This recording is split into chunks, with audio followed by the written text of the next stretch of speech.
It is April 2020, and I'm going to guess that when you see this, your life will have been permanently changed in some way by the coronavirus crisis. I'm not calling it a pandemic because in a pandemic, millions would die all over the world. So far, in terms of deaths, we have had an average flu season with a few spikes in places where they have a lot of radio frequencies, air pollution, poor sanitation, elderly population, and incompetent public officials. The medical crisis may be bad where you live, but it is nothing compared to the economic destruction which we have all allowed to happen. All over the world, the cost is already between $6 and $20 trillion, I would say, and rising in economic damage from lockdowns, businesses closing, jobs lost, supply chains disrupted, food production and supply severely crippled, transportation pared down to a minimum, and medical industry chaos, where they can't even seem to get a reliable test for the presumed disease month after month after month. It is a world-class fiasco where our nation's medical officials gathered behind a podium to tell us all how to respond to the ongoing crisis, and none of our medical officials were wearing a mask. How is this for social distancing? You probably know that the way our economy is measured is by GDP, gross domestic product, how much we produce and how much money we exchange for the products and services we create. When we are told to go home, not work, close our businesses, this is like a bullet to the head of the GDP. And this was not just one country, this was global. When annual GDP goes down or goes up less than 2%, that indicates a recession. GDP must be a solid positive number year to year to balance taxes, debt, crime, and natural disasters, and the normal fluxes of commerce. It has been conservatively projected that the pandemic lockdown will take U.S. GDP down by 20 to 40% annually. It will be a miracle if a recession is all we get. And the many countries we rely on to help us recover will have their GDP downturns worse than ours. Usually when one country suffers a disaster, other countries come to its aid. This is the first time in recent history when essentially all developed countries have suffered an economic disaster at the same time. Ladies and gentlemen, we are going to hurt. So here is the lesson we have learned. Our economy and society was badly damaged, but not by the disease. It was by the reckless, corrupt, hysterical, and ill-informed policies that were shoved down our throats by media, big pharma, and a scattering of power-crazed politicians.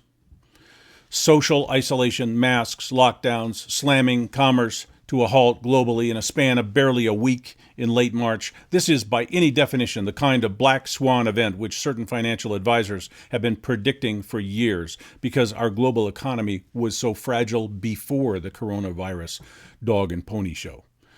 The financial analysts have been waiting for a leaf to fall and cause an economic avalanche. Well, the lockdown is an avalanche all by itself. But the destruction will not be limited to the speculative financial markets, but crippling almost everything that the financial markets depend on to stay solvent and functioning, as well as crippling the markets where you and I get our toilet paper, bread, and rice.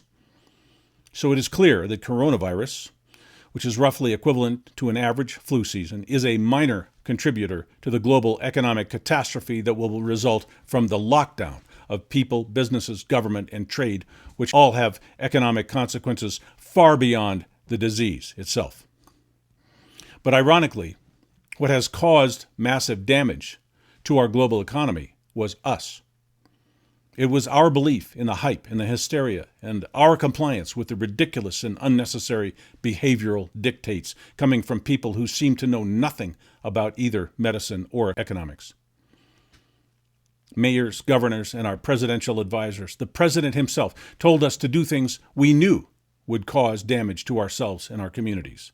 Many of us knew these impulsive precautions and shutdowns were not necessary, and yet the general public, without any noticeable hesitation, went into full compliance, went home, isolated ourselves, sabotaged our own livelihoods, stopped providing goods and services for others, dismantled our critical supply lines of food, goods, medicine, everything. It was not just that there was a disease, or there was a lot of bad ideas on how to react to that disease. It was our obedience, our compliance that did most of the damage. What you and I did will cause on a global level poverty, suicides, famine, and extended crises for nearly all of us. Because many businesses cannot afford to close for weeks or months, many of them have permanently lost their suppliers, defaulted on their credit or their rents, lost their employees and their customers.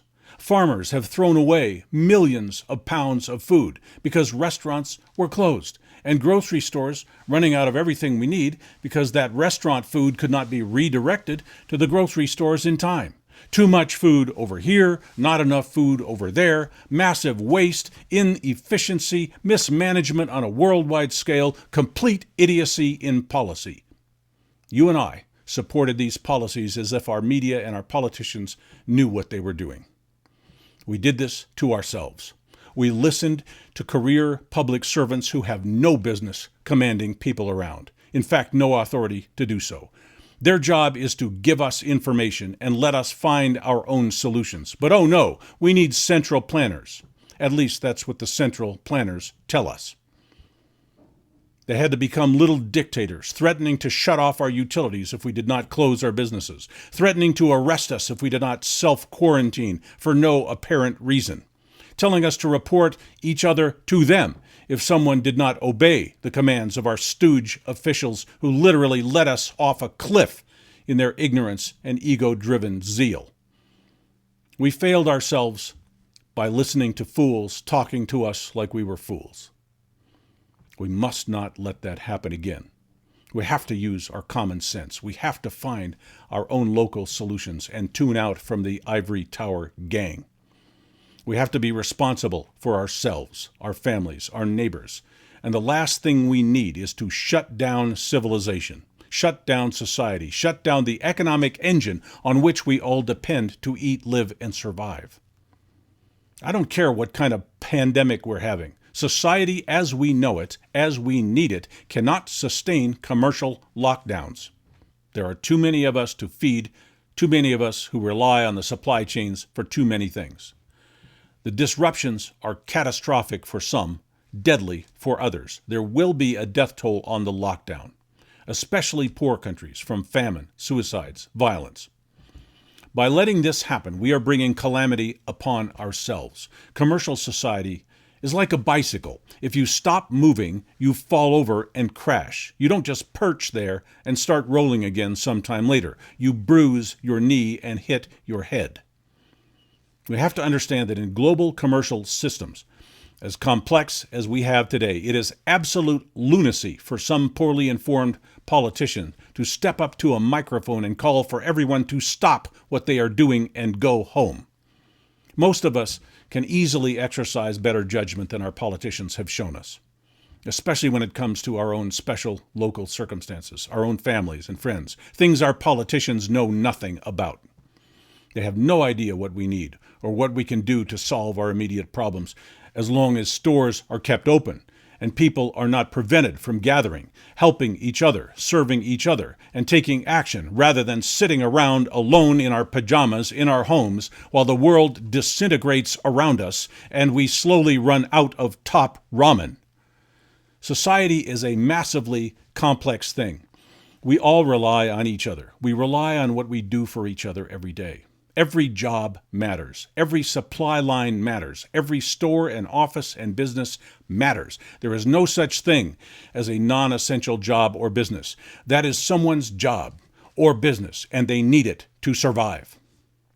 If you try and flip a switch and pause all of that for a month or two, you cause damage.